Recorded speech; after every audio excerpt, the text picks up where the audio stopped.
Системот за донирање храна на компаниите започна. 600 килограми прехранбени продукти од компанијата Виталија се донирани во 10 хуманитарни организации. Овие производи ќе им се поделат на луѓето на кои им е потребна помош. Со направените анализи од граѓанското здружение Ајде Македонија, 450.000 жители во Македонија живеат со по еден оброк на ден. Дополнително веќе почнавме преговори со големите компании, очекуваме оваа мрежа да послужува по 20.000 граѓани во текот на една година, а понатаму да стане и национален систем за донирање на храна.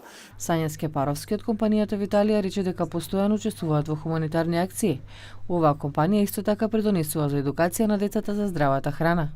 Сме посветени на тоа да ги запознаеме нашите потрошувачи со бенефитите за здрава храна, така што преку проектот Питка за здрава храна постојано организираме едукации во градинките и школите, кои навистина помагаат во промена на навиките кај децата. Блаже од Ајде Македонија изјави дека продуктите ќе бидат со посебни етикети за да се знае кои компании ја донираат храната, со тоа граѓаните да знаат од кого купуваат.